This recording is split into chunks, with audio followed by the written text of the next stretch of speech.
All right, I'm calling the St. John Sanitary District and Water Board District study session. We'll do a roll call here. Kim Kroll. Here. Titus Marchek. Here. Greg Wogorski. Here. John Schaefer. Here. Nick Burkett. Here. Oh, Mike Waltema from our water department, and Dave Schilling from Hey. Engineering. Here. And then, Okay. I'm here too. I'm not used to over here. I'm used to you over there. We have a presentation by Baker Tilly. Hi, everyone. I'm Amber Nielsen from Baker Tilly. Eric Walsh from Baker Tilly is here as well. It's been a while since I personally have seen you all. I think last time Eric was here in front of you, I might have been on maternity leave, so it's good to see you all again.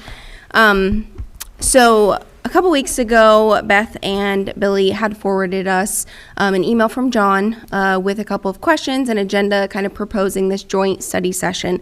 So we've prepared a presentation just to kind of walk through those items that were forwarded to us. Of course, if there are additional items the group wants to discuss, we're here for questions or input, everything under the sun there. So as I go through the slides, I'm thinking this can just be kind of an open discussion. I'll hit on one slide, go over what's on the screen, and then open it up to you guys for what we want to discuss on this topic or what questions arise. So first slide here, and this was the first item that was provided on that list provided to us, was really to kind of go over the current balance of the remaining balance really of the 2021 water bond proceeds. I think the goal here is just to kind of track how those have been spent down and the progress there. So I spoke with Beth and Billy. Those proceeds are actively being spent down. Beth has a project tracking spreadsheet, and the link is in the presentation as well that kind of tracks what those proceeds are being spent on. And as of yesterday, Beth had it fully reconciled, and the remaining balance that had not yet been obligated was about $788,000.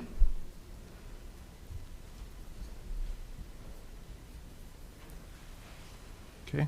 Is there anything you guys want to discuss there? Anything in particular? And we can, of course, pass the mic to Beth and Billy if we want to talk about specific items or if we need to review the spreadsheet at all. Well, I guess one of the questions that I have is some of the projects, they're budgeted or encumbered, we'll call it maybe a budgeted encumbrance, but we haven't done anything with those. Haven't made any payouts on those. Are we still planning? Is that still in the works to do? Are you talking the items highlighted in green with no Yeah, payouts? correct. I know that's figured in the remaining balance that we have, but if we're not going to be doing those projects, that means our bond balance will be higher. We did just receive an invoice for PO 2336 to Core and Main. So that one you will see on your January docket. Mike might be able to speak to some of the other items highlighted in green.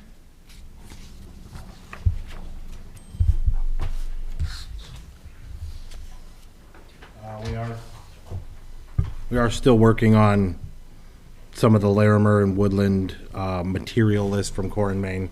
I think we did complete one of them for there, and then one of them for part of the well 8 and well 9. But we're working with Core and Main and me and Tammy, and it's a little bit of a mess. Yeah, we had asked because some of the invoicing from Core and Main is messy. And so I had asked for them not to submit the invoices until Tammy's able to fully reconcile every item on each invoice. So it's coming in slowly but surely, but we appreciate Tammy's thoroughness in reconciling every item on Core and Main, just to make sure that the right stock and inventory is being matched to the right project and so on and so on. Yeah, there were a lot of returns, things that didn't get used, stuff back ordered, and it's literally 100 pieces of paper, and we're trying to get it on one sheet of paper per project.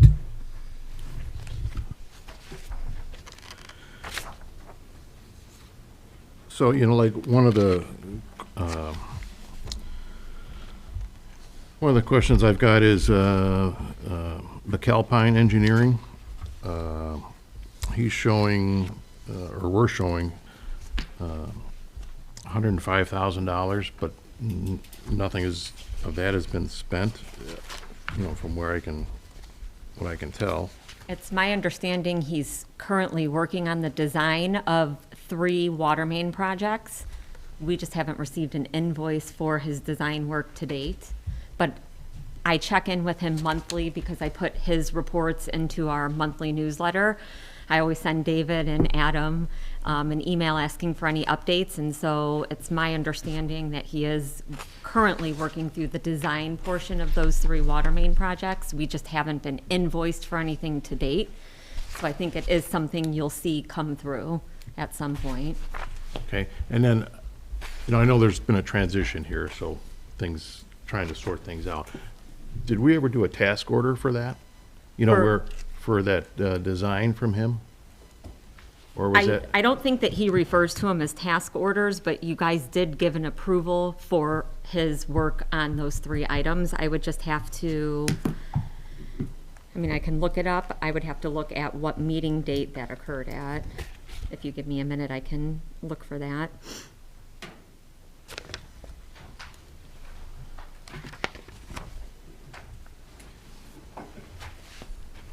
And I think what happened here is in 2021, the bond was originally taken with the goal to complete wells 8 and 9 and various other water main projects. And then we actually started the bond work in 2020, COVID hit.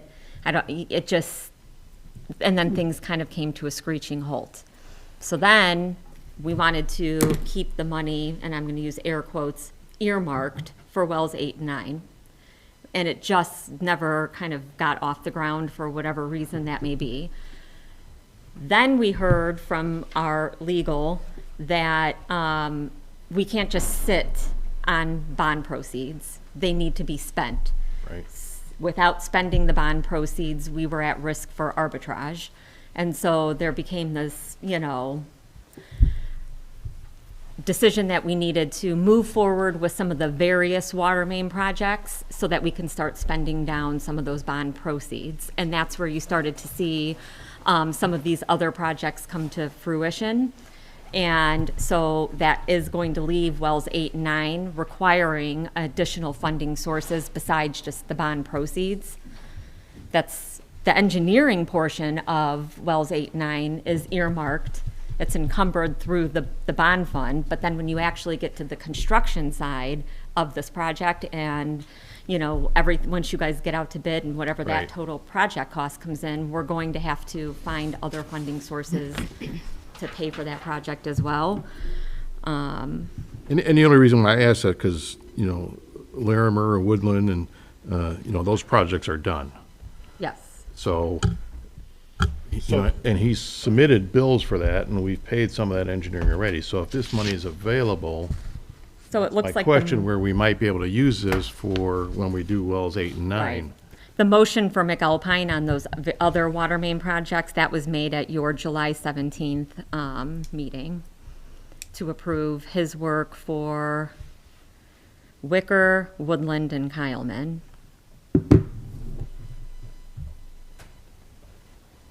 He just hasn't invoiced us yet for any of his design work.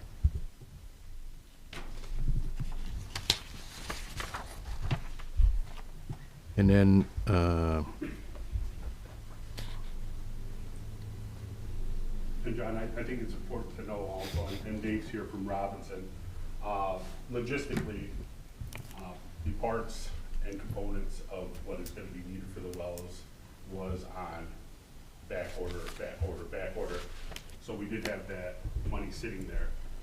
Now, prior to that, Bob had made the decision that those projects, the Larimer, the Woodlawn, and Mike can speak to it, I think there was more clamp than there was a stick of pipe down there, Right. So I think that's why he took that initiative there to get those done while we were working on getting everything together for the actual pump houses, wells, and everything else. Right, and I think he, McAlpine may have invoiced already for the design on that.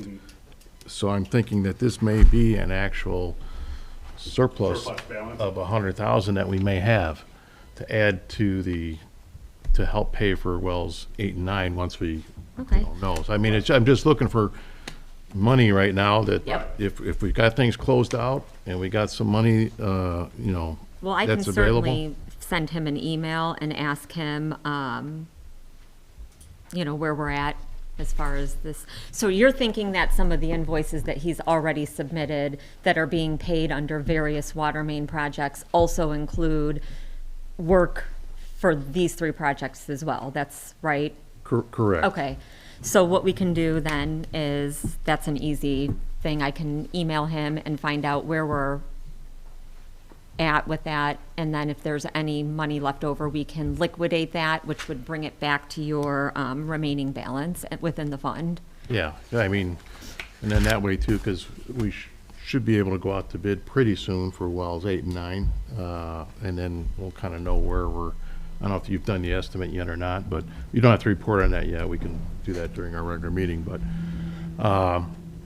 at least we'll kind of know, where we stand and where we're gonna, if we need to still look for more money or not.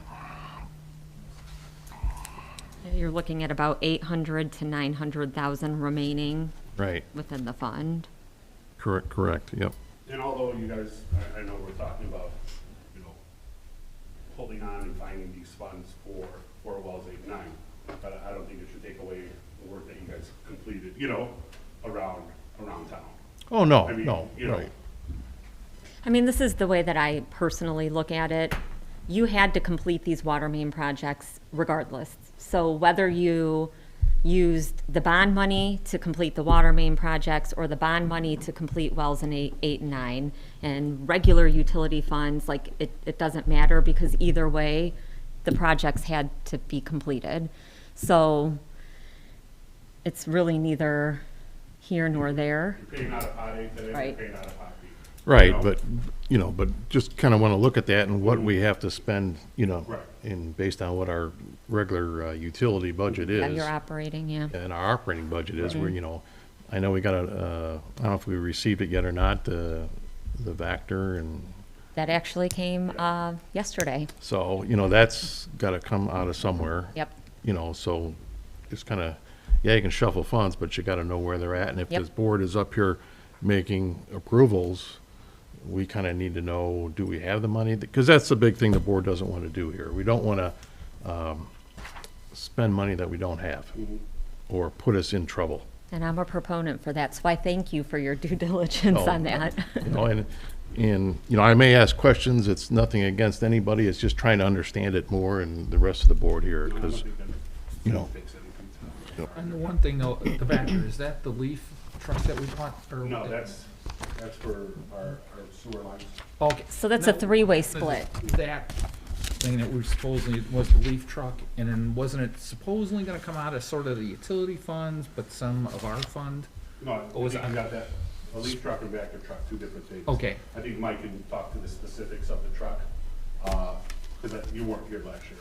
Or the year, 2 years ago, one day, when we ordered it. We so. use, it's solid waste fund would pay for our leaf vac truck. That's what sucks up all the leaves. Yeah, it was like 400-something thousand, that's where I'm just, off the top of my head or something, I'm just remembering, because I don't see it on any of this stuff, so I don't know. He was gonna, Mike was gonna bring it up in his report during the. That's the 400,000 is the vac truck. Yeah. That's for sewer cleaning, storm, sanitary, lift stations, and hydro excavating. So I believe it was gonna be split 3 ways between, storm, sanitary, and water. Yep. Yes. That's And it was correct. right after, I think Baker Tilly came early and said, we gotta start spending this money. So then we're like, yeah, let's do it. But we're not using bond funds to pay for the vac truck. And we took a lease for it, so we'll be making payments. Okay. Okay. Yep. So it's about 30 to 40,000 per fund, because it's not a even 3-way split. I think one of the funds, I can't remember off the top of my head, it's like a 40-30-30 split. Okay. But roughly about 30,000 a year, and it's budgeted for going into 2025 for all 3 funds. And one of the things I'd like to do for 2025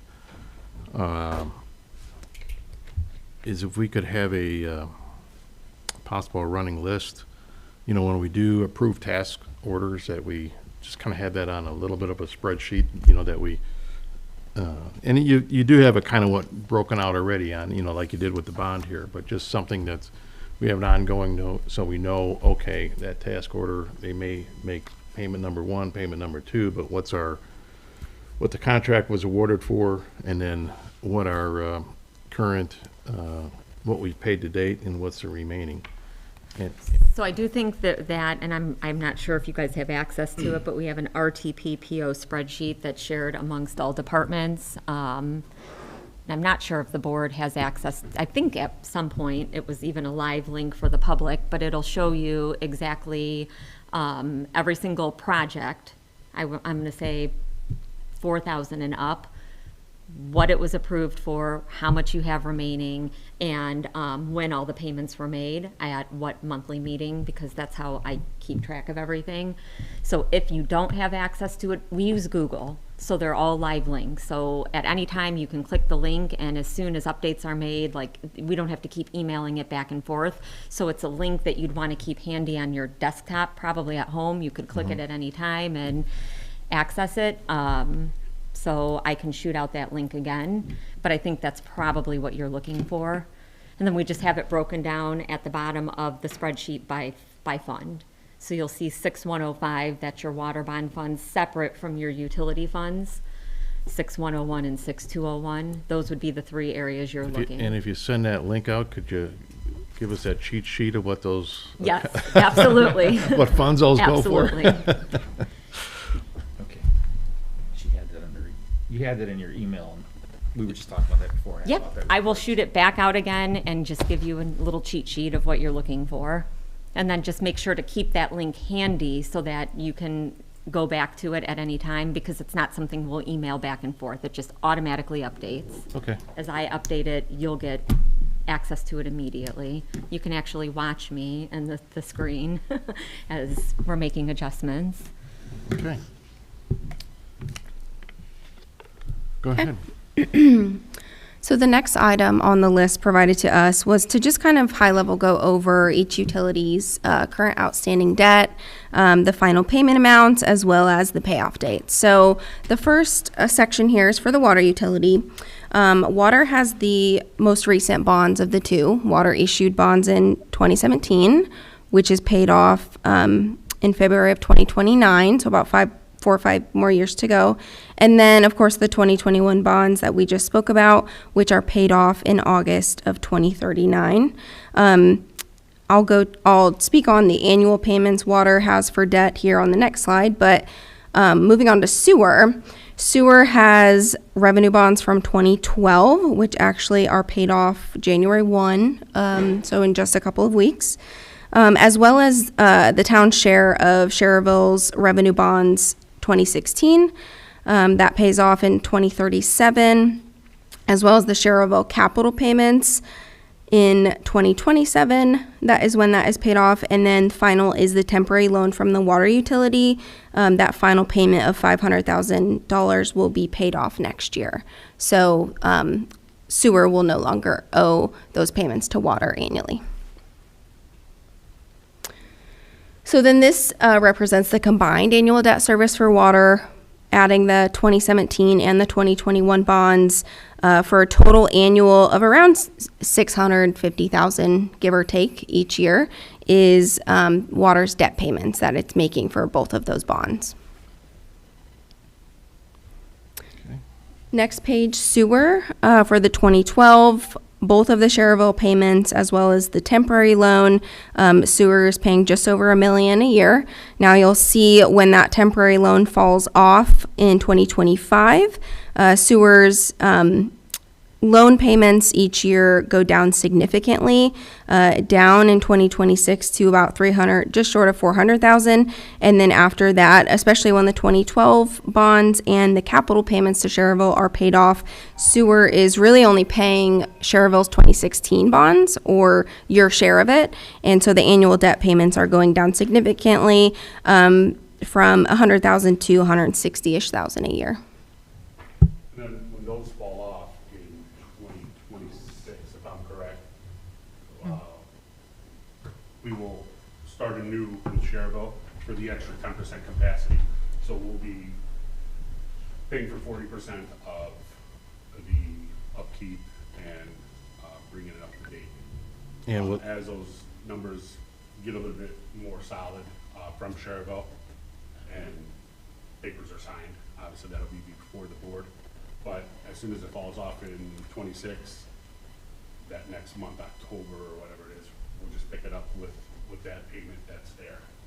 so are they going out, they're going out for the bond? Yes. And it's just, that's our payment to help them pay that tax? Correct. We'll pay our 40%. Right now, we're paying 30%. We'll pay 40% beginning in 2026. And that'll take us all the way to 2036, I think, right? If I see that on. Probably 20-year, right? 20 or, I'm going to say 20-year. Typically, yeah. Yeah. So So 46. 46. Oh, You say 30? I said 36, I'm looking at this here. Bill and Beth, I know that you don't know what the bond payment's gonna be yet, but if they give you estimates for what that is and how much they're going to borrow? I want to say right around between 5.5 to 7 million is what we'll be responsible for the, let me get those for you. Your work portion? Yeah, Okay. If you can send us what they give you, because I'd like to look at the estimates they're using for market. because it changed because instead of demolishing a couple portions of it, they're going to be able just to update it. So those numbers are going to fall tremendously.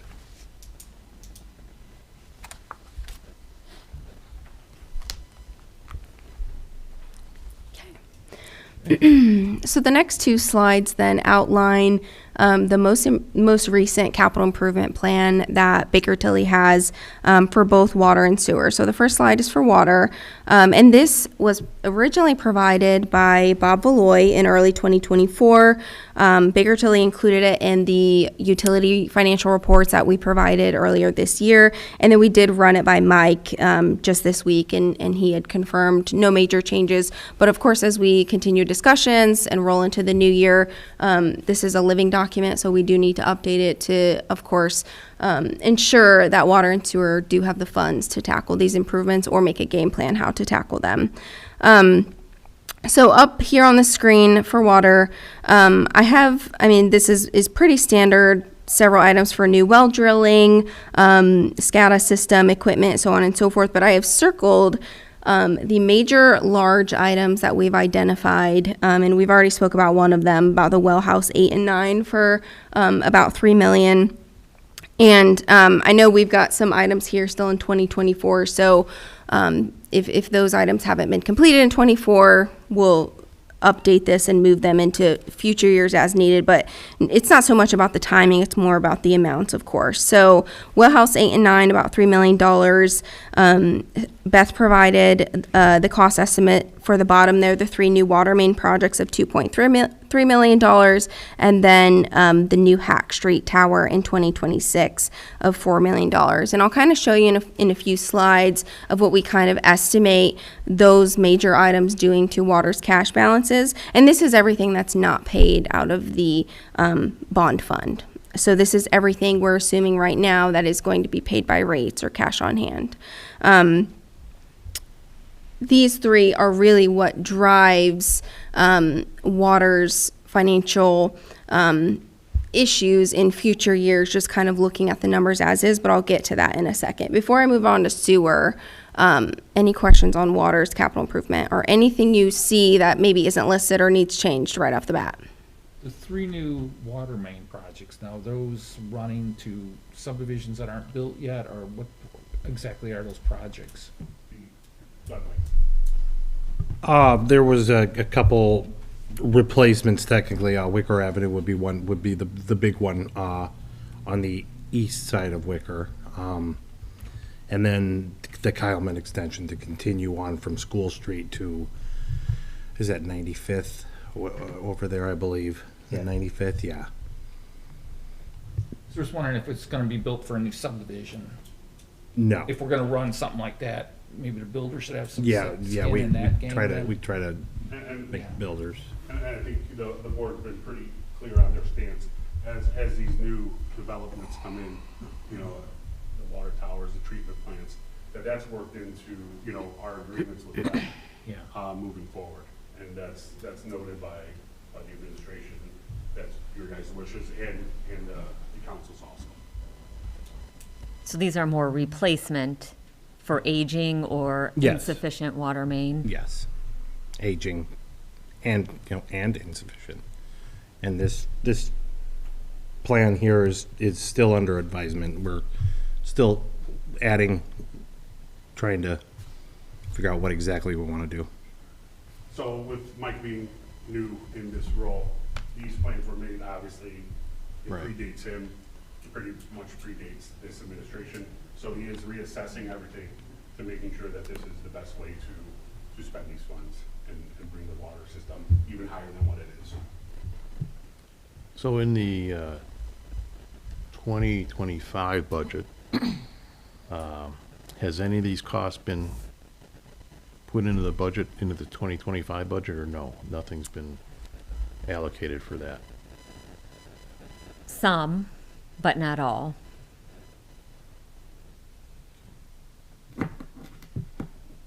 Will we get a copy of this presentation or? Yeah. So that we get writing everything down. Yeah, absolutely. We can send you the link and also if you Oh, need our okay. copy. That's my fault because Amber asked me and I said, oh, don't worry about it. I'll print it. And That's then okay. I didn't. So I'm sorry. Well, no, because this is perfect for the 2025 Yep. projects. We had an Yeah, I can forward it to you guys or whoever after we're done here. Any more thoughts on water? Any thoughts on water? I know, right? Okay. Looking at sewer, here's the same thing we have for sewer. And again, this was provided in early 2024, ran by Mike just this week. A lot of different things on here for sewer. And I know several of the items and we have listed for 2024 are related to the Schererville projects.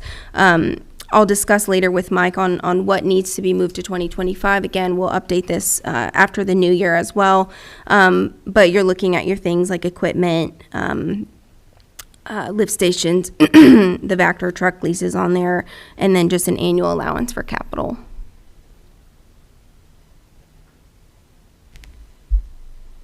Any questions on sewer? Just so I'm looking at that correct, so some of these I think are related directly to Schererville, am I correct? Belt filter press edition? Yes. When you update that, can you, Note that. yeah, Yeah. maybe note that that's, And what we'll do is if Sherrillville's quasi kind of giving you what their funding plan is, what we'll do is we'll take these, we'll show them on the capital plan, we'll take them out of the cash funding, and then we'll show an amortization of these, your payments to Sherrillville, what we would estimate, and overlay that to your debt payments. So when Amber gets to the slide a few later and shows you the picture, it's actually gonna improve in sewer because you're gonna spread these costs over a longer period with an interest rate shareable. Does that make sense to everyone? right, and that's just gonna come out of our, I'll say our monthly payment or quarterly, however we're paying Schererville, correct? Yes. And it'll fit, I see it from Bill, it should fit around that other drop off in debt. It should fit nicely into your cost structure. Right, 'cause, I mean, because we have some things in there that are strictly our capital improvement, and trying to separate that out of what is St. John's capital improvement compared to basically what Schererville's capital Right. improvement and what we're paying on both. Yeah, and so the way this would look is your Sherrillville improvements will come out of your debt service fund, which Beth takes care of monthly transfers and makes payments Right. monthly or semi-annually on those. Your portion of capital will come out of your improvement or depreciation fund, which is cash funded then. So transfer money from operations into improvements, and then on your capital improvements, debt payments are what goes to Sherrillville. Okay. And the only reason I want to separate that too, so if we look at it in future, what we've got to do, if we say, well, you know, we need to look at a bond to take care of our own infrastructure here, and the Cherville one is separate from what our, Right. is part of our other debt service. You're kind of getting to the end story, and Amber will show you sewer, likely you don't need it because your major improvements will be through Cherville. Water, and I know Mike's updating that, Amber and him are working together. If all this stuff is gonna stay on water, you're likely going to need to consider some future financing if you want to get all those projects done. Okay.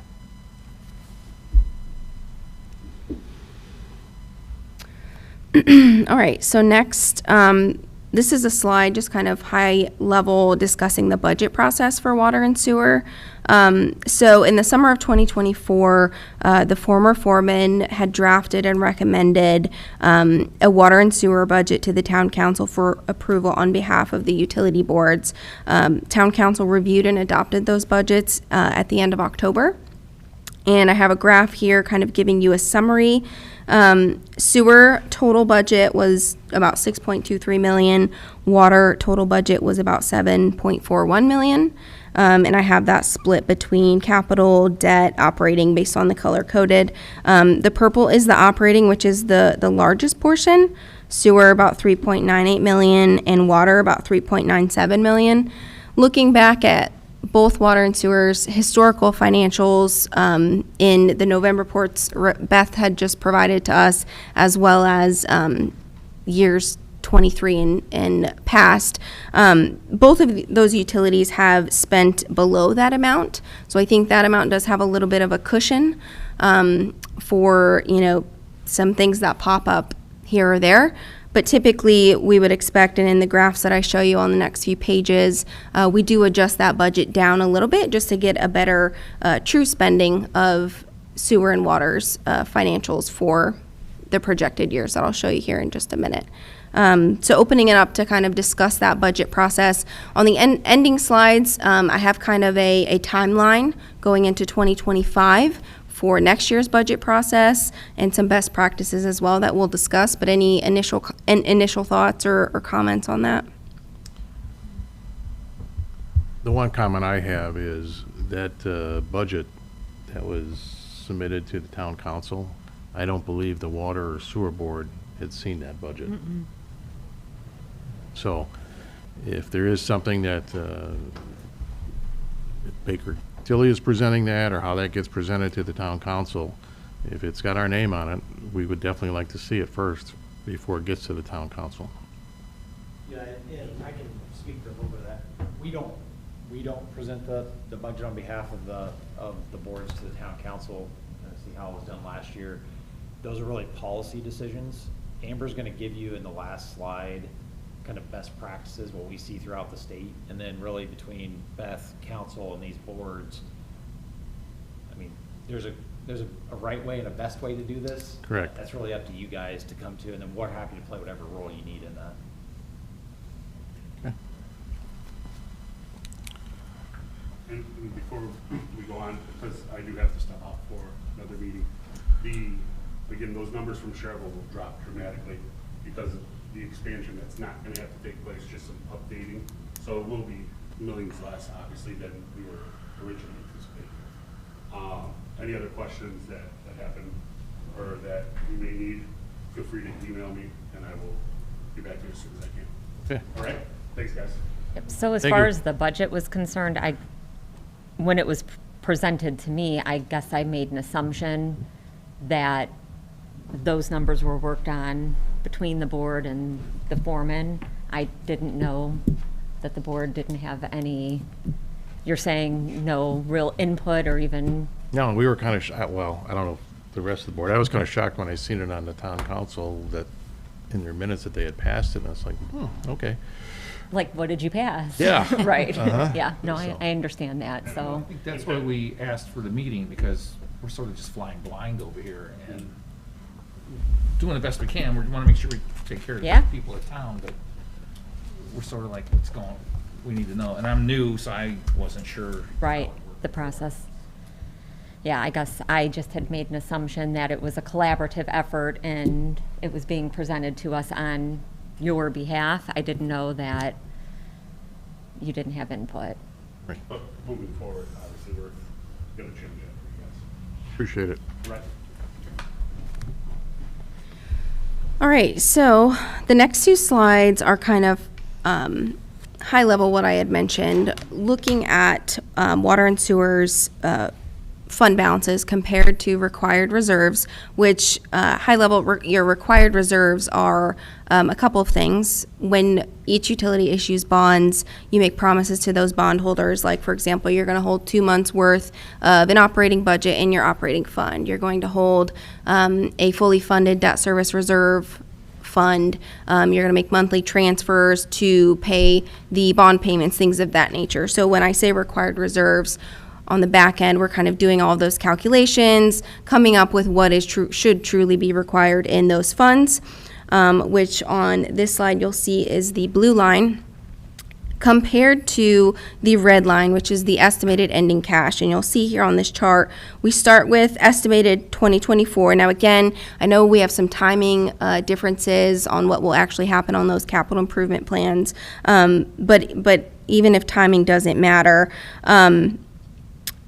I took the November reports that Beth had sent me, got a best guess estimate of where each utility will fall revenue-wise, operating disbursement-wise, and then we overlaid those capital improvement plans you saw a few slides ago, and that is really how we're coming up with the red line numbers. So you'll see water is definitely spending down money from 24 to 25. Majority of that is the bond proceeds being spent down. So that 9.9 million you see there, that does still include some of the bond proceeds. Once those are all spent, you do spend that down. However, the major drops as well between 24 and 26 are due to those capital improvements that I had circled in red. So between 24 and 25, we had assumed, or the end of the year, so in 2025, wells 8 and 9 would be completed for that $3 million estimate, as well as the $2.3 million new water mains, right? So you can see there at the end of 25, our red line is still just right above our required reserve line. That tells us that the water utility, whether it's in the rest of the bond proceeds funds, system development monies, or just, a part of the operating fund, if you can carve out some money there, would likely have enough money to pay for those projects with cash on hand. However, once you go into 2026 and you then add on that $4 million, I think it was the Hack Street Tower, is when the red line goes below the required reserves, and that's something we would want to avoid. That's something you would have to avoid, especially in order to keep those promises to your bondholders. So that's really the big ticket item that is driving this not so pleasant graph here on the screen. When I look at your net operating receipts, so just your operating revenues minus your operating disbursements, water and sewer are very healthy in that aspect. It truly is capital driven. Can I just add one thing? Can you flip back whoever's running some slides to the capital plan for water? I think it's 2 more slides back. 1 more. So when you look, I know these numbers are small, but when you look out in 27 and 28 and you see spending about $700,000 to $900,000 in capital, now if you go back to the chart Amber was just on, what you can glean from this high level for future planning is your rates right now, because if you see in 27 and 28, you're pretty much treading water, you're going down a little bit, but your rates right now support $700,000 or so of capital, okay? But you obviously can't have the big cash outlays that you have up front. You could borrow money if you have to do all those funds. That's going to add your debt service payment, which is either going to take away from the amount of capital you can afford here, the $700,000 to $800,000 a year, or you're going to need a rate adjustment. Okay, and Amber and I talked about this before.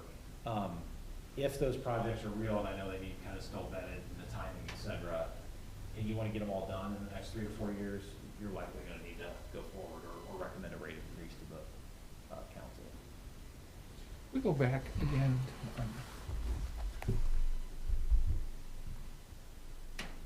So, okay, on these projects, because it looks like the end of 2025s are cross line. Is there anything we could move from 2025 back a little further to could possibly, I mean, I don't know, the water paint, I'm just using an example, but we're going to spend almost $1 million painting a tower. Can that get moved to 27 or something? Can that help us drive that line a little longer before we're going to almost, I don't want to use deficit, but you know, where spending goes below? Absolutely, yeah, and like I said, we are revising this list as we speak. And if you move those back, great question, good point.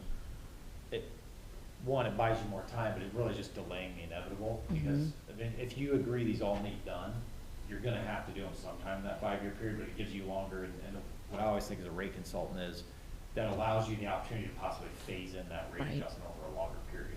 So let's say if you could move 2 million of this back to 27, now maybe you could do small increases in 25, 26, 27, you get to the same point, but it doesn't hit your rate payer quite as hard all at once. Right. Then do we also got to consider, okay, we move something, but what's going to come up with some of the projects that's going on, you know, with the healthcare center and all that? That's going to put some, I'm sure we're going to have some extra costs coming out of nowhere for that we're probably going to have to pick up. Yeah, I mean, they're planning on building that hospital complex. That's what, 37 acres. We're going to have some projects on that. That's possible, but I think it's going to be all developer paid. I'm just saying, if we're pushing everything here and all of a sudden something does come up. The biggest thing that I've seen, and I know Patty and Kim, is like if there's a conflict with, remember that conflict on 41 that kind of hit us by surprise? Right. Those are the type of things that we see where, I don't know, if it's NDOT or whoever comes in and they're like, your utility's in our way and you need to move it. That's kind of like the surprise things that seem to hit us, I think, more. That's what I'm worried about if something like that comes up, because that's a big complex. I mean, And you could, and I mean, we don't try to get into the engineer's role, you guys could work with your engineers. As a growing community, there's great justification for having an allowance for unknown capital needs, especially at the rate you guys grow. What you have to be careful of is under Indiana code, you know, your rates have to be fair, just, and equitable. So what that really means is you can't just raise rates because you say we want more money, and you start banking all of those dollars. You have to have a plan for them. And I would say in a community like this, having a couple $100,000 each year for that would be totally reasonable. At the end of the day, that's gonna add a rate increase though. That's the piece that you have to keep in mind.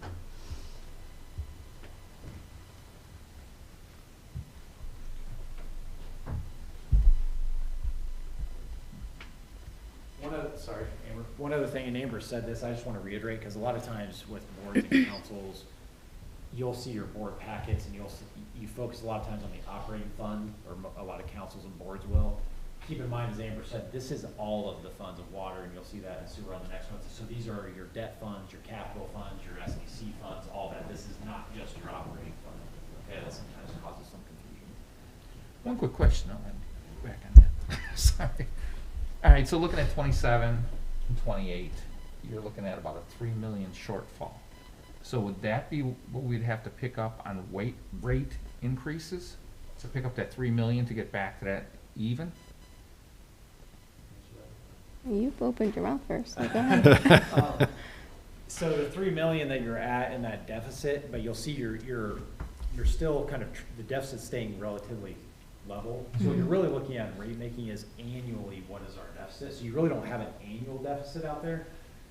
The plan would be the 3 million. What I would propose, once we get an updated capital plan, is how can you structure that potentially through debt so that your shortfall doesn't ever get to 3 million? You stay above that green line, and what is that debt payment? That debt payment, I'm gonna totally make this up, maybe $300,000 a year.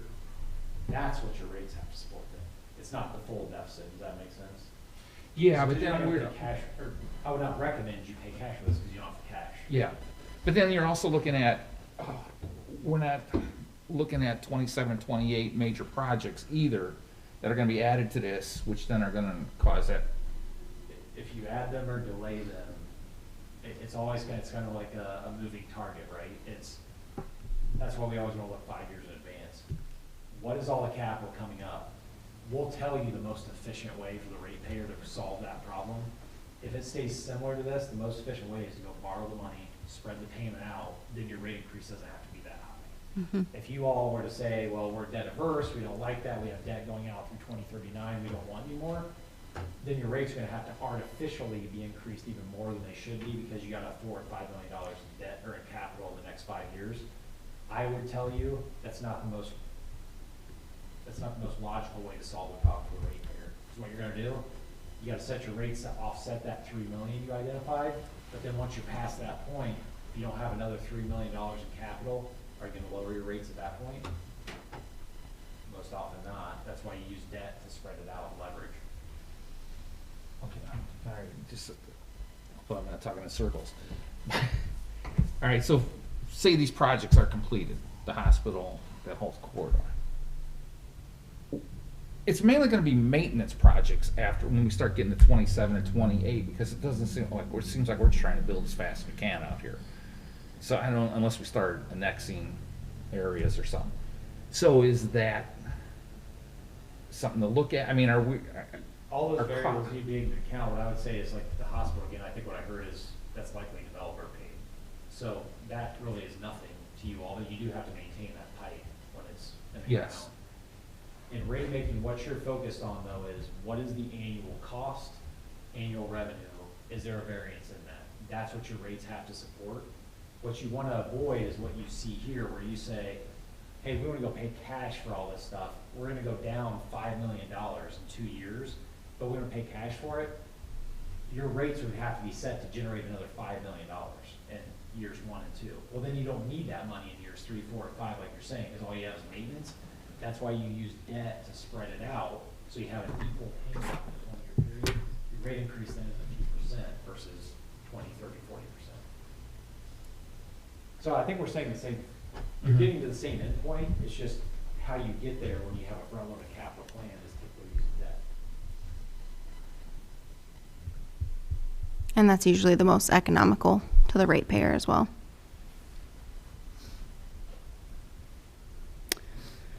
All right, do you want to move on to sewer? Sure. Sewer has a better picture here for you all. Hallelujah. Sewer, That's what it's supposed to look. same approach as water. We took high level where we'll think you'll end up, or at least close to at the end of 2024, revenue and expense wise, overlaid that capital plan you saw a few slides ago. We do show sewer dipping just a hair below the required reserve in 2025 if all of the projects are done at the exact time that we show them being done. We are conservative in our revenues. We are assuming, for example, like your system development charges go down. We haven't seen them go down in several years, but we want to be conservative for our future outlook. But then you can see in 26 and forward, sewer's required reserves does drop because bonds are paid off. However, of course, with the shareable debt, that might come up a little bit. So we would need to rerun this analysis once we get that information from Bill. However, this is a good sign here for sewer that all of the projects on that capital plan could be funded. Of course, if things change when I scrub this with Mike, we'll provide an updated outlook for you at that time. And would it, What you're likely going to see though in this is keep in mind what Bill talked about before he left. This assumes all those shareable projects are paid by you guys. Which in reality, what's going to happen now is Cherville's going to borrow the money and then you guys are going to pay them over the 20 years. So you're not going to see this big drop in year one. You're going to likely see this line kind of stay up here in this range, but then if you notice, you're treading water almost perfectly across these 4 years. So your revenues and expenses are equaling each other. So your cash balance is staying the same. You're getting rid of this big drop, but you're adding some debt. So you're going to see a gradual decrease in that line. You may, out in this area, need some sort of a small rate adjustment, but it'd be more like a cost of living or inflationary type adjustment, if anything. But again, as Amber said, we got to get those updated numbers from Bill to be able to tell you guys for sure. And to kind of make the same point that Eric had made on water, where 26 through 28 is kind of flatlined, that is assuming about 1.2 million in capital each year. So that would basically be kind of the outline or the level of where the rates currently could afford.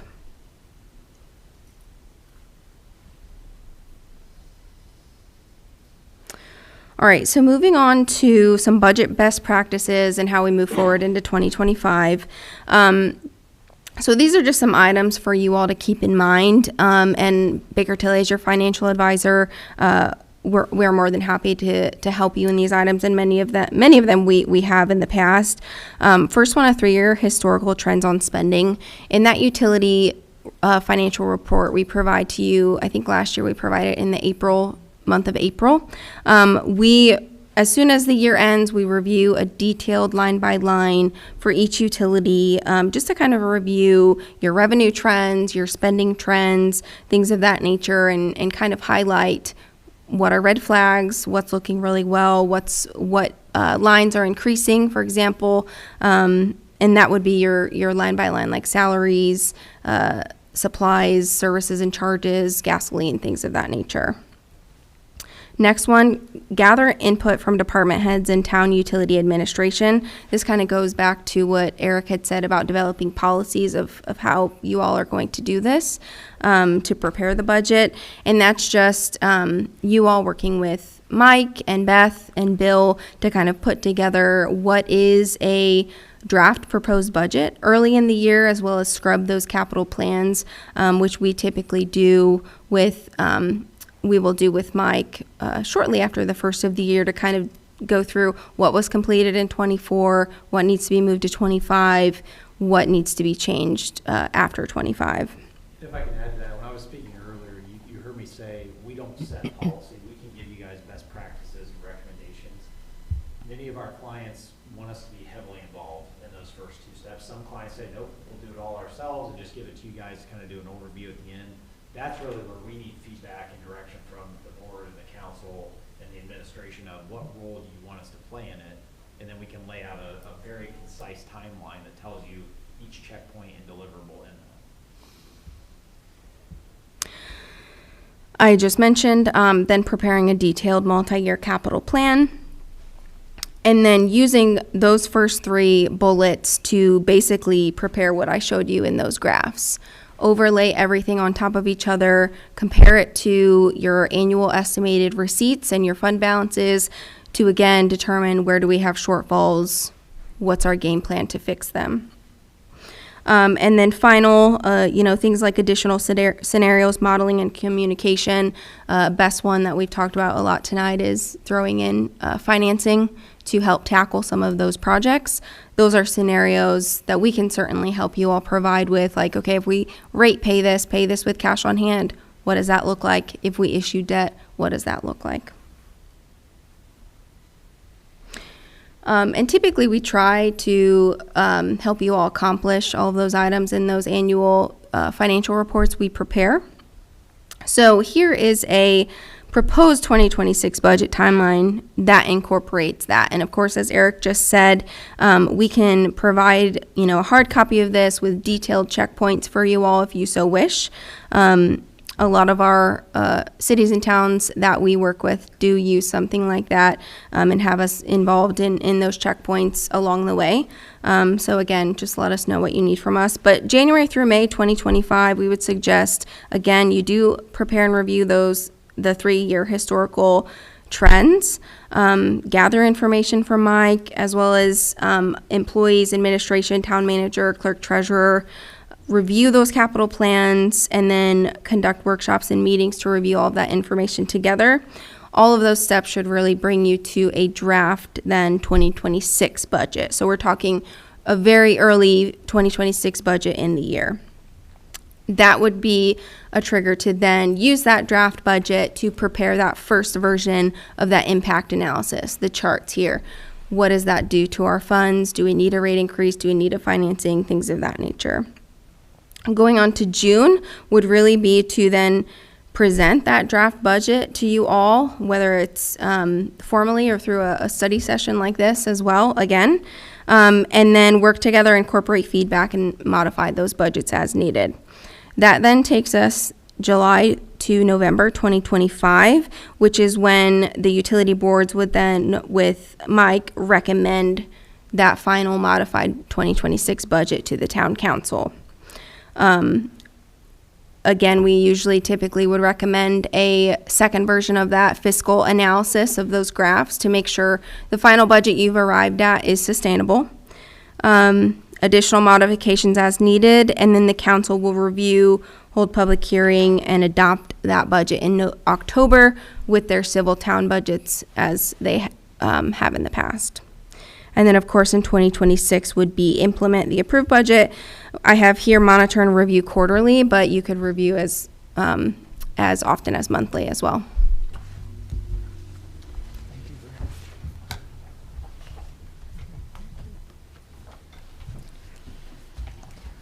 Any questions?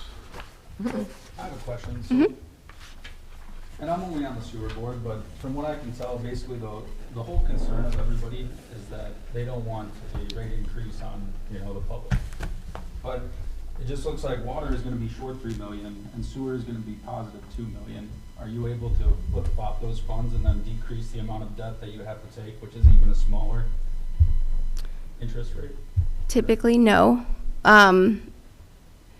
Well, I don't know if you have thoughts, but typically utilities should be self-sustainable, so their rate should be able to pay for themselves. It's a great question and one we often get because it would make common sense, right? It's a lot of times the same payers, et cetera. Legally, though, they have to be kept separate rates supporting each utility. But one thing you could shift, if there's any projects in there that are, like we're tearing up water and sewer mains and then we're repaving the road. And right now, water's paying for the repaving. You could shift that to sewer, those sorts of things. But you can't have sewer paying for water mains or water treatment plant or something like that. Sure. The other place, sometimes you can shift some costs. It's not going to solve the whole problem that water has, but where you can shift some costs is overhead or administrative, like how you share salaries between the two utilities or some of those shared maintenance type expenses. It's not going to solve your whole problem. That is one avenue you could look at. Yeah, because you're gonna have to take out some sort of debt, right? And you could do half of it with debt and half of a flip-flop of the. And unfortunately, not only is sewer in better shape, sewer's got the one that has the debt rolling off, so it's perfectly suited to take out Right. debt. Water has neither one of those going for it, and that's one of the larger projects. Now, of course, there's the other option of, which it was done years ago, backwards, temporary loans. If sewer had a large excess cash balance and didn't have future projects in the future year, sewer could turn around and loan water a certain amount of money, but I know that's rolling off, so I don't know if we want to open that can of worms again. And we also need to be very careful about using that tool because we don't want to do anything that would negatively affect sewer. The one time that makes a lot of sense is, like, let's say those water projects, you had to do a lot of upfront engineering and planning, so you're gonna have a big cash outlay, but you're not gonna actually start the projects for 2 years. Well, rather than going to a local bank and paying an interest rate to get a bond anticipation note, which is like a short-term borrowing, and saying, hey, we gotta pay our engineers and our planners and all this stuff in the next 2 years, we don't have the cash, you could use your sewer utility kind of as the bank in those 2 years, not have an interest rate. It saves you a little bit of money. I would not suggest you do like long-term, use it as a long-term financing. It's really just a short-term solution for a longer-term bond that would be taken out by the bank. Maybe it would be a good idea, I know when we did our water and sewer rate increase, whatever year that was, 2020, 21, yeah. for them to have an understanding of where our rates even compare to our neighboring communities and statewide, because I think we're still on the very, very low end.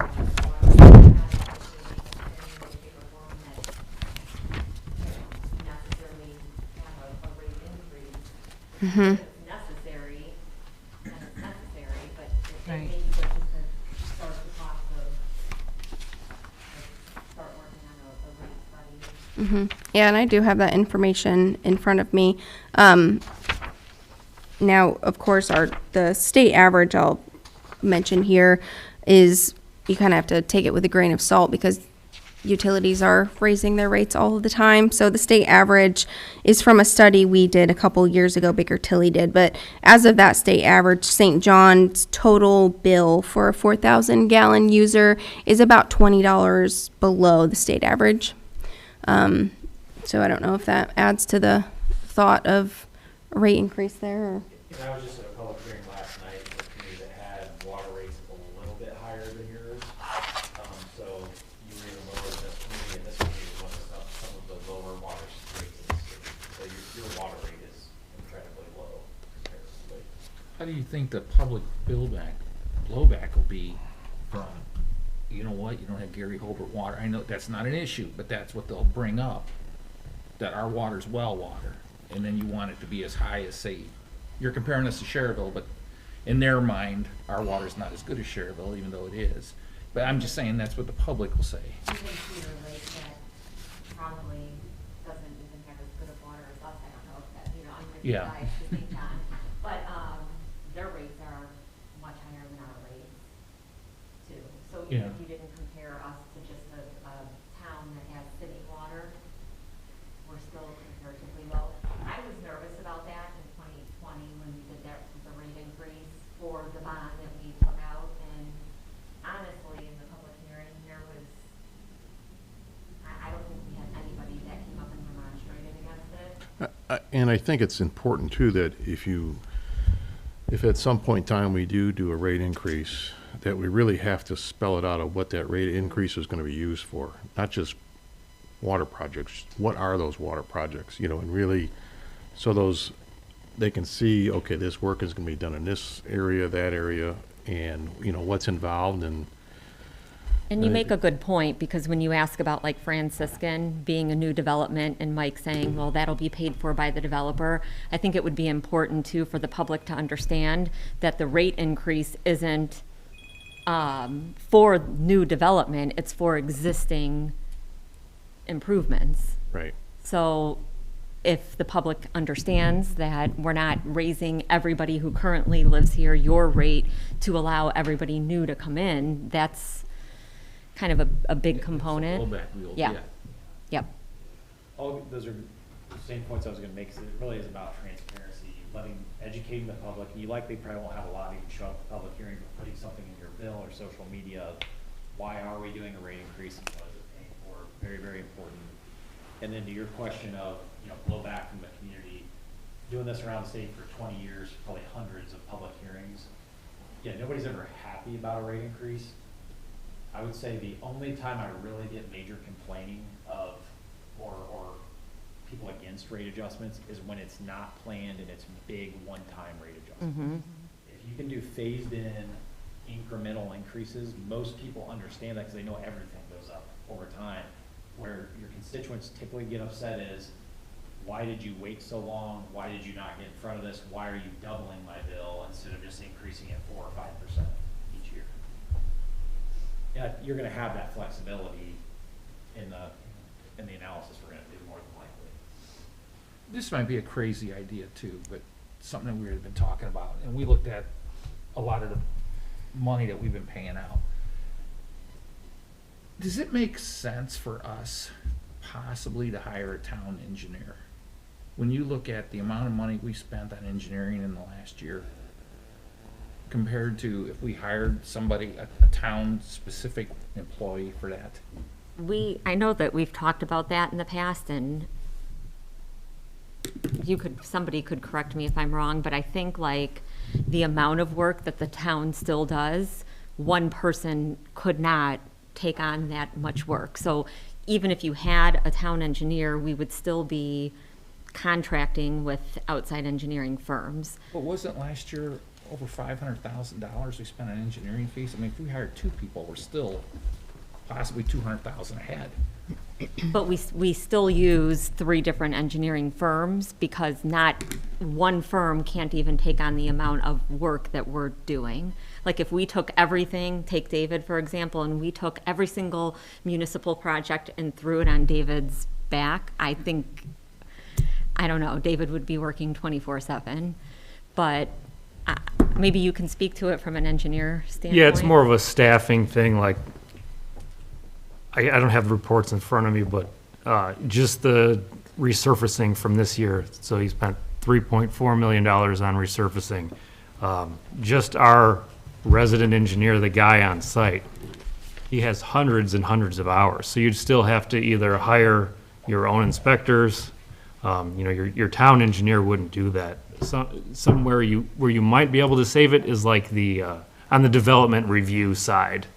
You know, like we have one engineer that all he does for St. John is that development review, and that would be, but that doesn't really help you with your water and sewer. You know, we need a CAD department, you need, you know, the surveyors. It's just, there's some there, but I don't know how much, you know. I'll speak a little bit on that. You know, I'm familiar with having in-house engineers from previous employment that I had. It does work, but you do have to have outside consultants at times.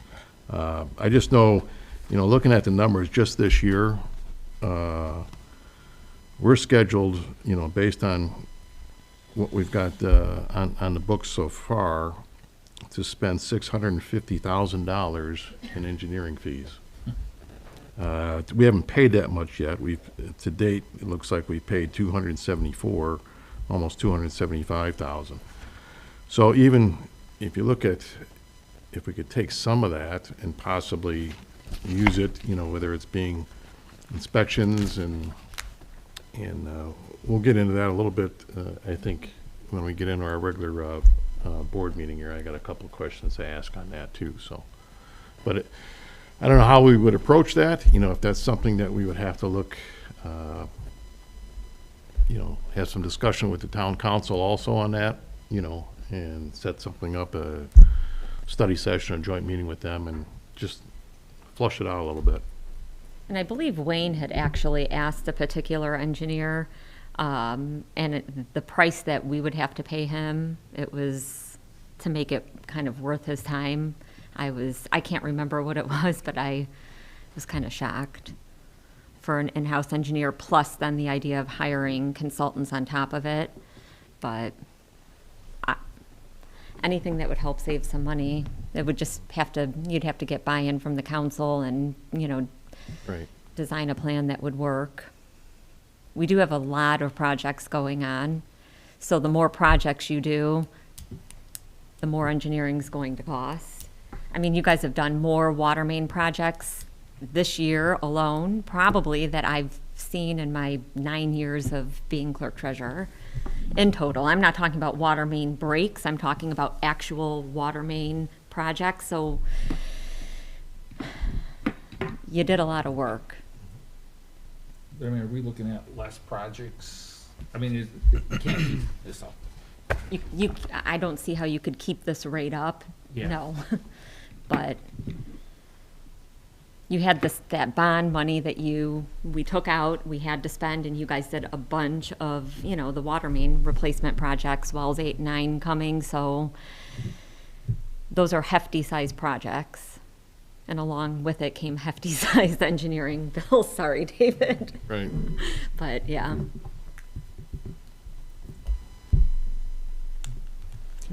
So of the 785 that we have left in the Yes. bond, what's the deadline, or what is our plan for that?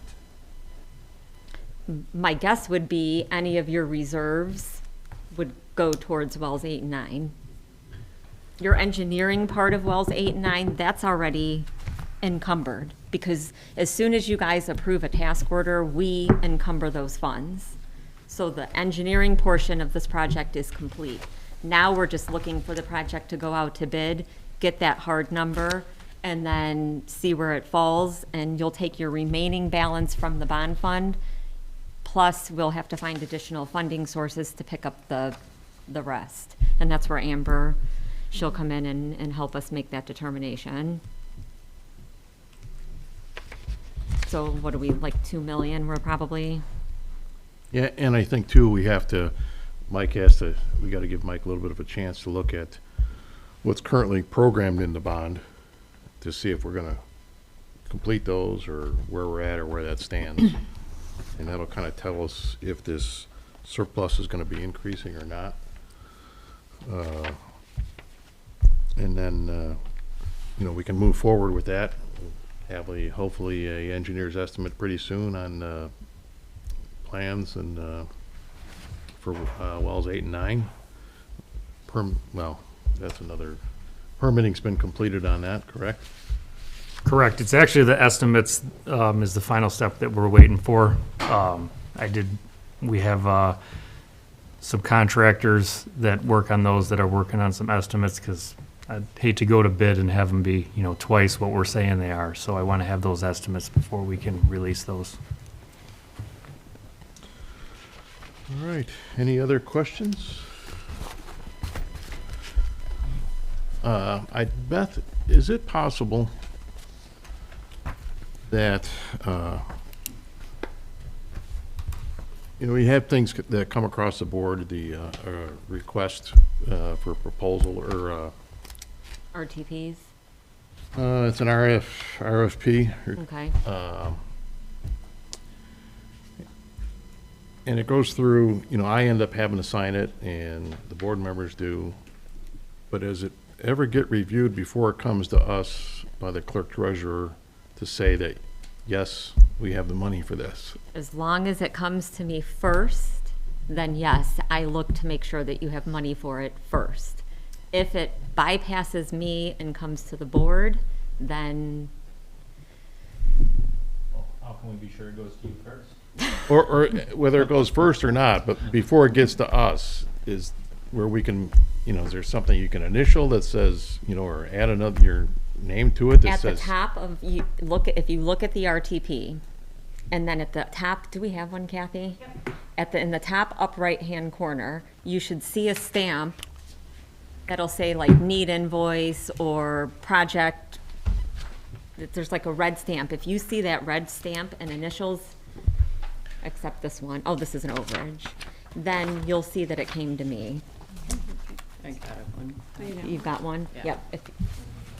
So as long as you see that red stamp in the upper right-hand corner, that means I've looked at it, funds exist, everything's good to go. So here's an example, same thing. There's nothing stamped in the corner. Is There's that the invoice? That's there's- the invoice, Oh, there's right? an there's a, RTP requested. There's So a- that's the there's a- request to purchase here. that's what we normally see. So if this is stamped and initialed up in the corner, then the clerk's office will do this. So if it doesn't have that, should we just table it to the next meeting until it goes through the correct? I mean, the only time really that it could potentially or should happen is if there's like some sort of huge emergency that happened.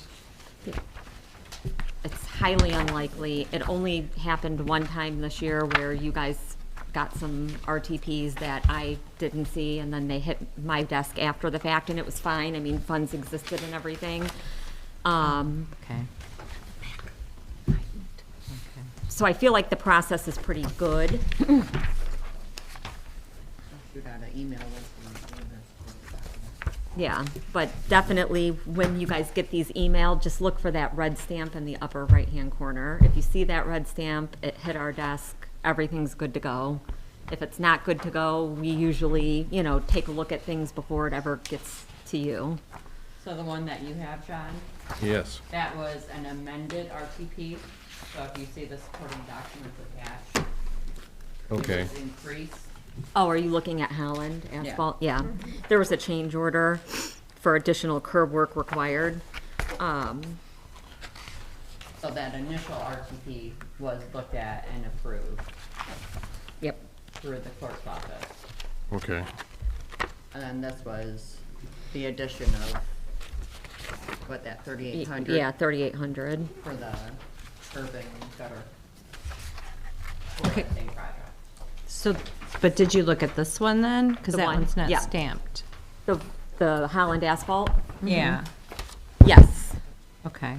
we did. I mean, she didn't stamp it in the upper right-hand corner, but that handwriting there, the 144,200 approved at the 11/20 meeting, additional curb work required to total 148,200.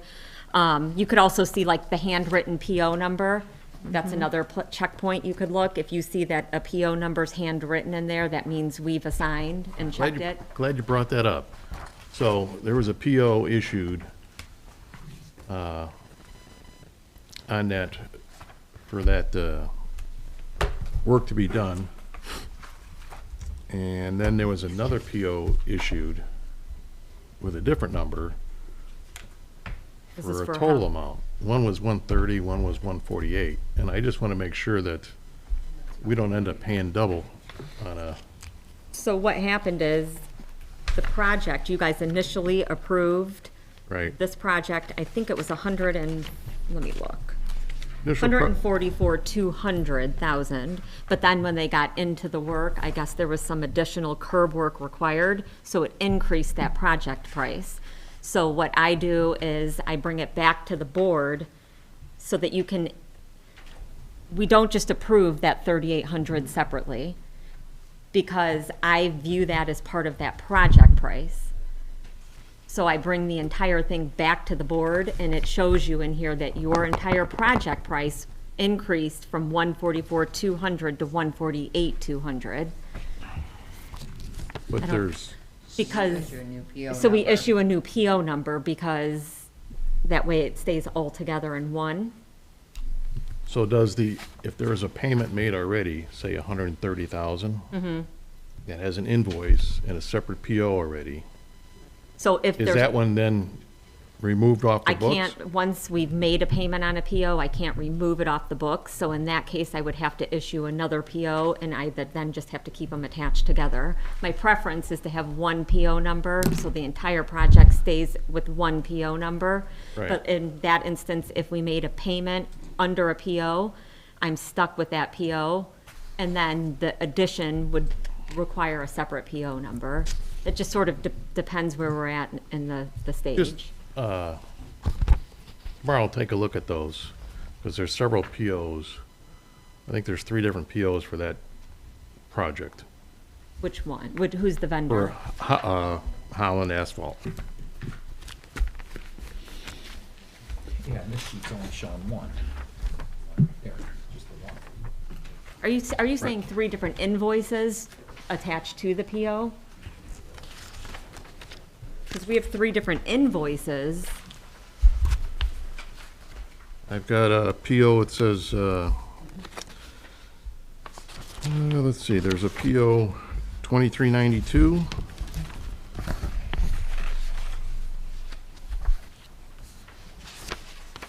There's a PO, let's see, for 130,000. Because the 130,400 I'm seeing as an invoice. But it, on this, it refers to a PO number that's been written in, 23, and it also,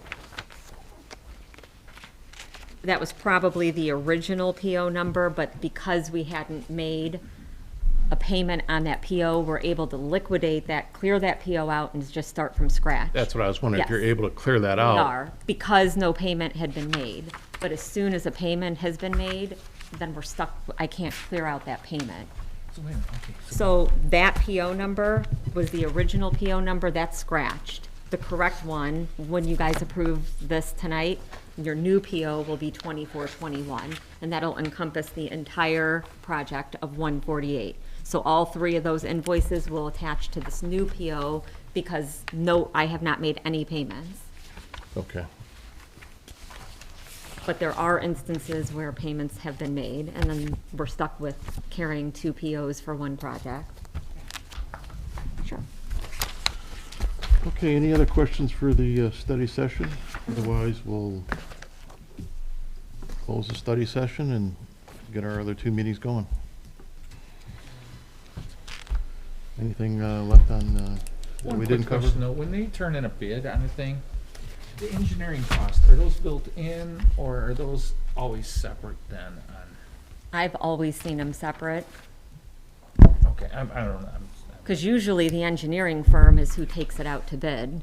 So their fees come in first, and then the contractor is who's doing the bid, so it's two separate things. Correct. We'll Yeah. usually prepare the engineering estimate at the same time as the design, which you'll usually have a task order or a contract to do the design, and then sometimes we'll do a separate contract to do the construction engineering or the inspection. Other times we'll have those both in the same contract, so you only have to pass task order once. But yeah, those fees come later. usually two parts. You have design engineering and construction engineering. A lot of that depends on the size of the project, because then the construction engineering typically is based off what the bid price was. Anywhere from 10 to 14%. Yeah, I like to do my construction engineering as time and materials, because you don't know, the town should not be punished if, the contractor gets his work done rapidly and we only spend 20 hours when we had budgeted 100 hours to be on site watching them. There's different ways to do it. Anything else? No. Okay, I appreciate Baker Tilly for coming out and Thank explaining. Had some great information, so look forward to working on the 2026 budget. Thank you. We'll work with Mike after the first of the year to kind of scrub that capital and then get 2024 financials from Beth, and we'll be back in the spring. Okay. Okay, thank Beth, you. I'm sure the board will be having questions for you later on, as we go through this whole process and everything. And once again, if you can send us that link and the little cheat sheet of what fund, what numbers match up with what fund. Okay. I guess look for a motion to adjourn the study session. So moved. Motion made, second. Second. All those in favor say aye. Aye. Go. Calling to order the Waterworks Board meeting of Wednesday, December 18th, 2024. We'll start with the pledge to the flag. Pledge allegiance to the flag of the United States of America and to the republic for which it stands, one nation, under God, indivisible, with liberty and justice for all.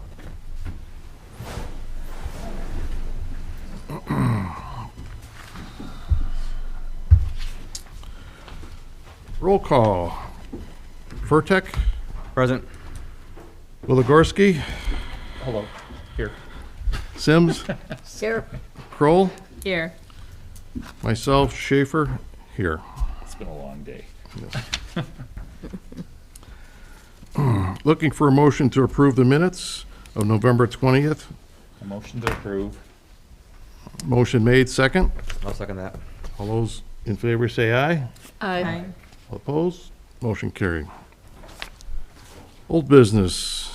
We don't have any new business. Consider a request to purchase from Holland Asphalt in the amount of $148,000 and to approve $144,200. This doesn't make any sense here. Holland Asphalt for $148,000 total. $144,200 approved at the November 20th meeting.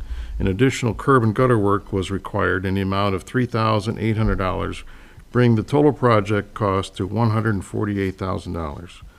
Looking for a motion to approve. So moved. Looking for a second? Second. All those in favor say aye. Aye. Aye. All opposed? Motion carried. Payment of bills.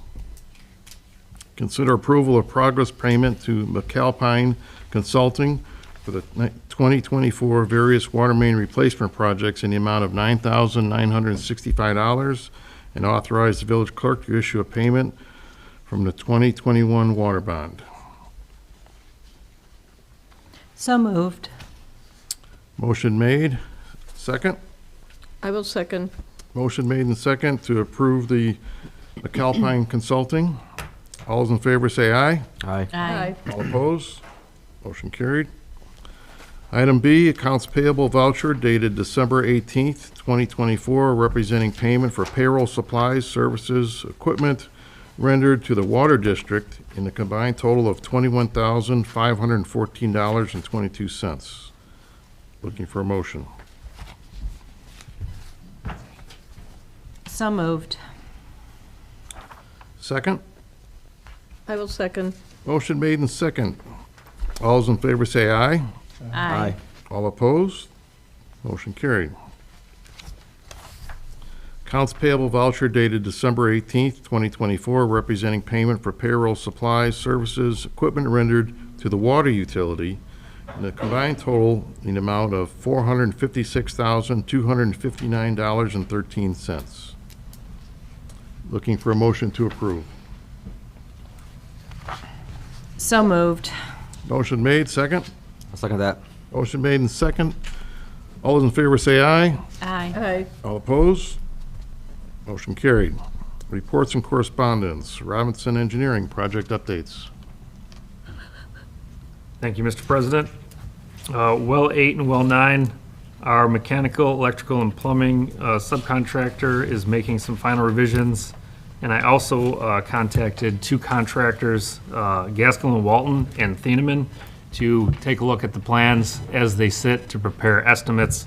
I know for sure the town is going to go forward with 8, but I've asked them to sharpen those estimates so that we can decide if you want to do 9 at the same time. I've also asked them to comment on what the savings would be, like economy of scale, if they were to do both of them at the same time, or what the penalty would be if 9 were to be delayed. So once that's done, we'll report back to the town with the estimates and get those through QA and out on the street.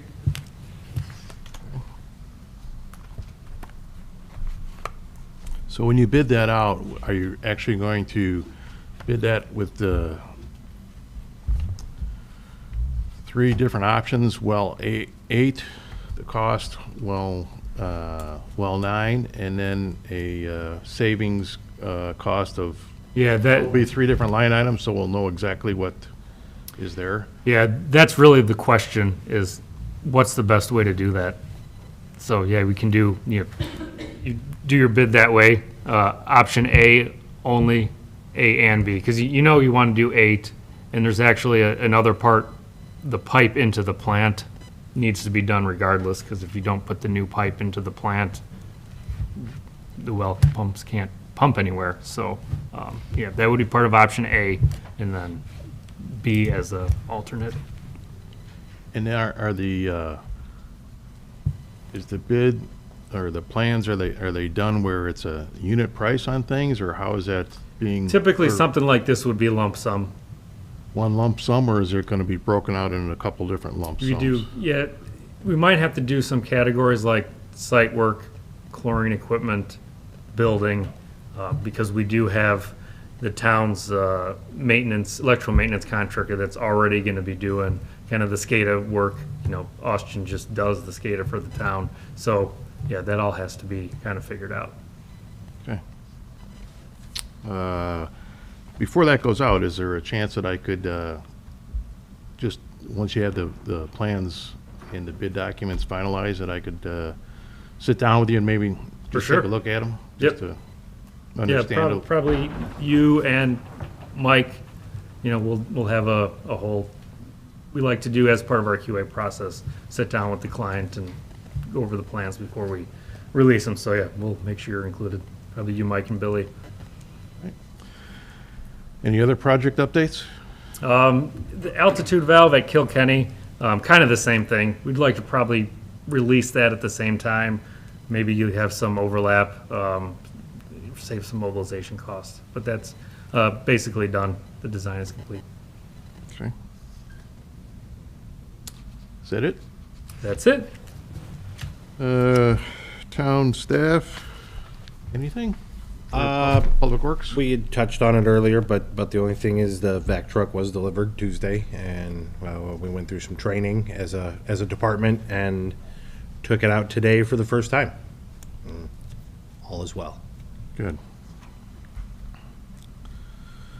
Town manager's not here. Anything from the board members? Nope. Any public comment? We have none. Looking for a motion to adjourn. So moved. I'll second that. Motion made and second to adjourn the December 18th, 2024 Waterworks District meeting. All those in favor say aye. Aye. All opposed?